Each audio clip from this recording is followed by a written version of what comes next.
Happily joined by a friend of this radio broadcast and somebody I truly admire. I was talking about you, Senator Cruz. I was talking about you the other day, and I said that you represent something that is truly rare in America's power elite.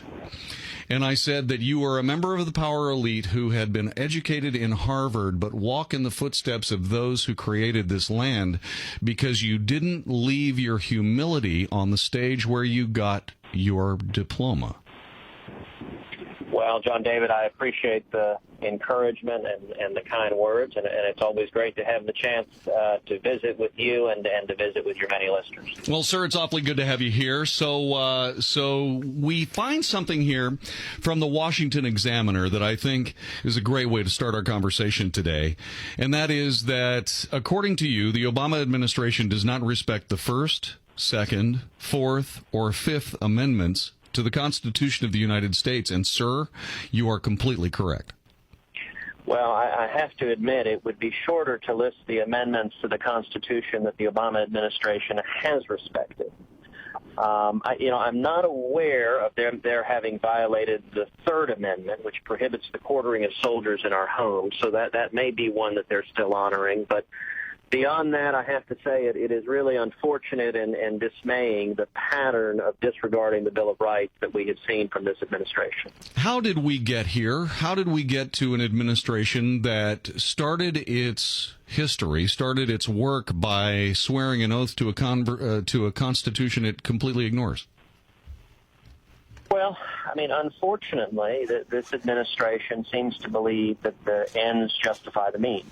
And in the interest of pursuing their ideological agenda, they are willing to disregard the constitutional limits on the authority of the federal government. So with respect to the First Amendment, we have seen that the administration is willing to target the press, to seize phone records of reporters who are writing things critical of the administration. We have also seen that apparently the military is threatening to court-martial servicemen and servicewomen who share their religious faith, and which is as grave a violation of the First Amendment protection of our religious liberty as I can imagine. With respect to the Second Amendment, they have pressed on every front to undermine our Second Amendment right to keep and bear arms. With the Fourth and Fifth Amendment, their drone policy has repeatedly refused to recognize constitutional limits. And we've seen with the IRS a willingness to use the machinery of government to target and to punish those who are perceived to be political enemies of the administration. And I think that is a pattern of abuse that runs throughout this administration, and it is deeply, deeply troubling. We are speaking with Senator Ted Cruz, the junior senator from the state of Texas. Sir, I remember the use of a very famous caricature of Che Guevara, that picture that everybody knows, sure, without knowing anything about Che Guevara. I remember this president being portrayed in that way on posters of that kind, and I never really thought that I would ever see the same kind of oppression under color of office that you would see in a country that is very, very small and run by a dictator strongman. I never thought I would ever see that kind of tactic being used here. I think John McCain described it as, this is the IRS abuse that we're currently dealing with is something that you see in countries run by colonels wearing mirrored sunglasses. Well, it is a troubling pattern of abuse of power. Now, fortunately, we have not descended to the level of a communist dictatorship, and then the administration is not committing the atrocities on par with those carried out by Castro and carried out by totalitarian regimes. But I would note, let's take, for example, the policy of threatening servicemen and women that if they share their faith, they will be court-martialed and thrown out of the military. It is of a similar kind to the policies that are enforced in dictatorships. I'm reminded when my father fled Cuba in 1957, and 2 years later Castro took over and began a communist dictatorship. And my grandmother at the time, JD, was a school teacher in Cuba. She was a sixth-grade teacher. and the communist military came into the classroom. And what they would do is they'd stand there with a machine gun, and they'd tell all the students to close their eyes and to pray to God for candy. And all the students would do so, and they would then be told to open their eyes, and when they opened their eyes, there was no candy. Then they were told to close their eyes again, and this time to pray to Fidel Castro for candy. And while their eyes were closed, the military would put candy on the desk of each of the children. They'd open their eyes and see the candy was there. And integral to an oppressive government is undermining the faith in God and any higher power that would distract from loyalty to the state. Now, we're not in nearly as bad a shape as a nation like Cuba, but the antipathy to religious liberty is every bit as troubling. What are we going to do about the IRS? I mean, is this an organization that can withstand this level of corruption? Well, every day it seems what we're learning is worse and worse. We know now that they targeted conservative organizations. We know that they targeted Tea Party organizations. We know that they targeted pro-life organizations. We know that they targeted pro-marriage organizations. We know now that they targeted pro-Israel organizations. And the widespread pattern, you think of those groups are groups that are not necessarily considered allied on every issue or even many issues. And yet the one consistent characteristic among all the groups that the IRS was targeting is that they are perceived by the Obama administration as advancing interests that are contrary to the policy objectives of the Obama White House. And I think that is wrong. And, you know, when Richard Nixon used the IRS and machinery of government to punish his political enemies, it was wrong. And Republicans rightly decried it. And when Barack Obama has done the same thing, it every bit is wrong. And it's interesting. Some of the defenders of the administration say, well, the White House didn't formally order the IRS to do so. And I actually don't think that's accurate. Number one, the president repeatedly gave public speeches demonizing those he considered to be his political opponents and calling on the government to go after them and target them.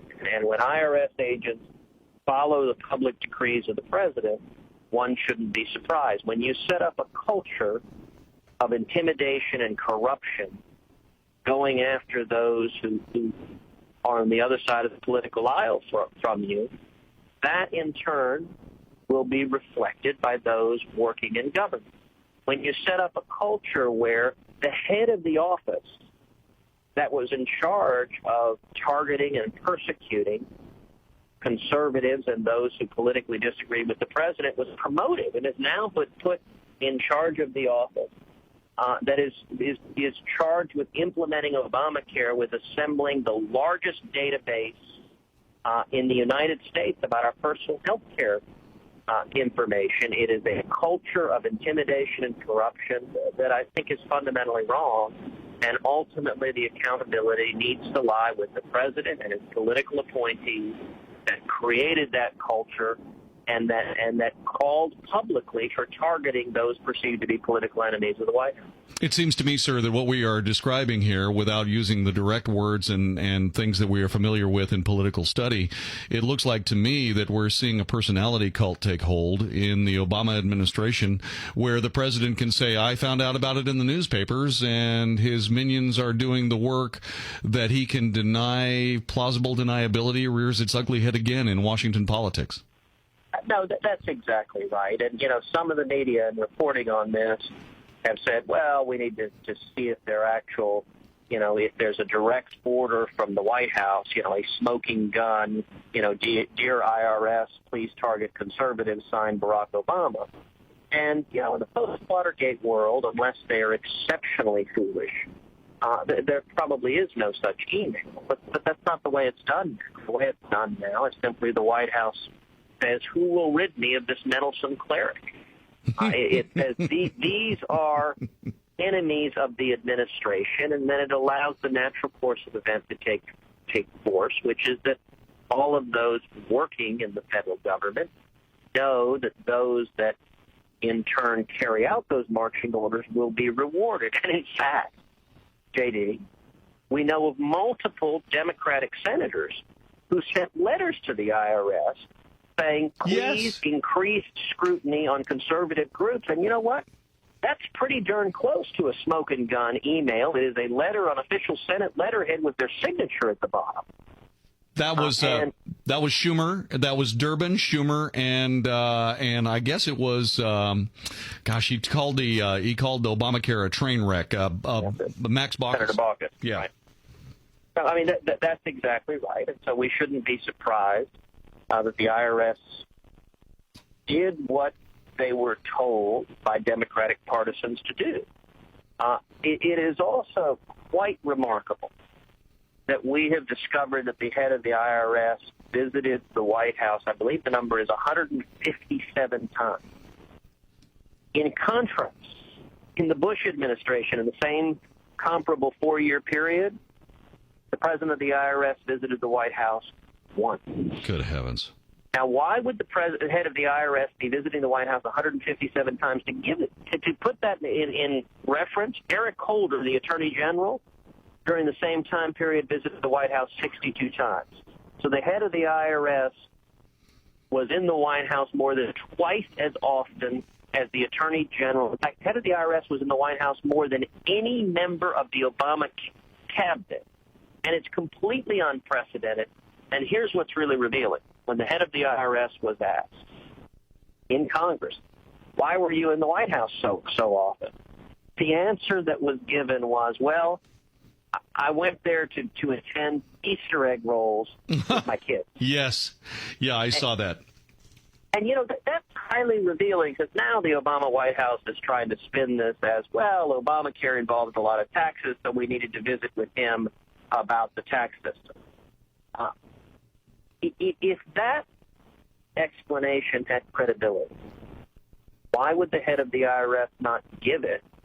And why would he instead say he was there for the Easter egg roll? And I would suggest that giving that bogus explanation for 157 visits raises real questions about what, in fact, was going on during those White House meetings.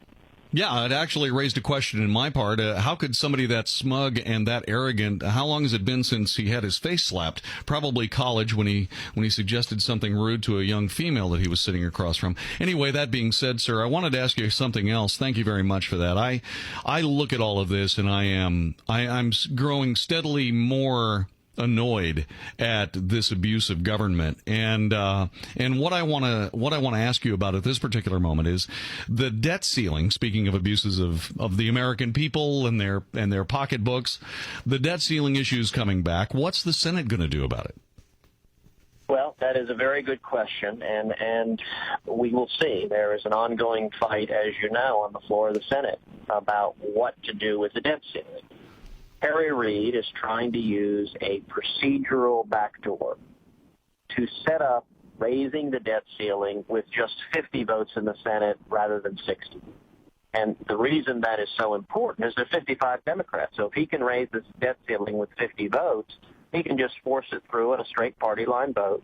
And the Democrats have been explicit that they, in their opinion, we should raise the debt ceiling with no conditions, with no debate, doing absolutely nothing to address the out-of-control spending, the structural problems, the lack of economic growth. We should keep charging trillions of dollars in debt and do nothing to fix the problem. In my view, any vote to raise the debt ceiling should be subject to the traditional 60-vote threshold, which means Republicans have at least a seat at the table to try to insist on some real fixes to stop our out-of-control spending and our unsustainable debt. We've seen the debt go from $10 trillion to $17 trillion. And so the way this is playing out is that Harry Reid, for a number of weeks, has been asking for unanimous consent to send the budget to what's called a conference committee. And a number of senators have been objecting. I have been objecting. and saying, happy to send the budget to a conference committee just so long as you agree not to use this as a backdoor procedural trick to raise the debt ceiling with just 50 votes. And Harry Reid consistently refuses to do so because he doesn't want to. In fact, J.D., the first time I objected to this, Senator Harry Reid responded by saying that in his opinion, the senator from Texas was a, quote, schoolyard bully. Yes, I remember that. And in fact, the next day he referred to me as the, quote, very junior senator from Texas. Yeah. And, you know, my response, and listen, the Democrats have decided they want to throw some rocks my direction, and then that's their prerogative. They're entitled to say whatever they like. My response, J.D., is not to reciprocate. And indeed, no matter what unpleasantness has been said by Democrats about me, I have not responded in kind. I chose to go to the floor of the Senate the next day and to rise and speak on the floor and to rise in praise of Senator Harry Reid. And I gave a speech where I said, listen, yesterday the majority leader and I had an exchange where I want to praise Harry Reid's candor, because he could have said on the floor of the Senate, no, they did not intend to raise the debt ceiling through this procedural trick. He could have said no, he was not trying to get it through on a straight party line vote, but he did not. He was candid, he was explicit that is, in fact, exactly what they're trying to do. He made no protestations to the contrary. And I said, I'm very glad for that candor, because that lays the policy disagreement there for the American people to see. It makes it very clear that we have different views about how to fix the fiscal and economic challenges, how to get Americans back to work. And what I went on to say is, in my judgment, presenting reasoned arguments about how to get our economy going, how to stop our out-of-control spending and debt, is not bullying. It is, in fact, doing precisely the job we were elected. And that argument is ongoing, and I certainly intend to continue standing up for what I believe Texans sent me to the Senate to do, which is to do everything I can to stop the out-of-control spending and debt and to try to fix our fiscal and economic problems, get economic growth back, and get people back to work. Senator Cruz, I watched that exchange, and I am much, you know, I realize just how far down on the food chain I am in comparison when you were so gracious as to handle that way and to speak the truth quietly and in the manner of Thomas Jefferson and those who have walked before you. I can only say this, sir. I remember when you were running for this office, and you defeated some very, very good men. But I can tell you without any kind of reservation whatsoever is that there's no doubt about the fact that we got the right guy in the right place at the right time. And I can only say that I realize that you are going to have a harder row to hoe than most, because of your belief in this country and the way you handle yourself in your office. You realize, and I said this about you, I guess it was yesterday, I said, here's a guy who realizes that he works for us. And that's very, very rare, especially in Washington now. And I realize it's coming at some cost. And I want you to know that I'm aware of it, and I will remind people of it at every possible opportunity. Well, John David, I appreciate those words of encouragement. I will tell you, it is an extraordinary privilege every day to have the chance to serve, particularly at a time such as this, at a time when the stakes are so high, when we're really fighting to pull this country back from the edge of a cliff. And, you know, the journey that we traveled together in this last Senate election was extraordinary, and it really was humbling. As you know, at the outset, I wasn't given a prayer. I started at 2% in the polls. We went through a $50 million primary, and we're outspent 3-1. And despite $35 million in attack ads, we saw an incredible team of grassroots activists and conservatives and Republican women and community leaders throughout the state come together, and men and women knocking on doors, making phone calls on Facebook and Twitter. And as a result of the grassroots, we went from 2% in the polls to not just winning, but winning the primary by 14 points, winning the general by 16 points. It was breathtaking on my part just to see the incredible victory the grassroots produced. And every day I try to keep in mind that is who I'm working for. I have 26 million bosses across the state of Texas, and what I try to do is be accountable to each and every Texan, to stand for exactly the principles that I committed to stand for during the election.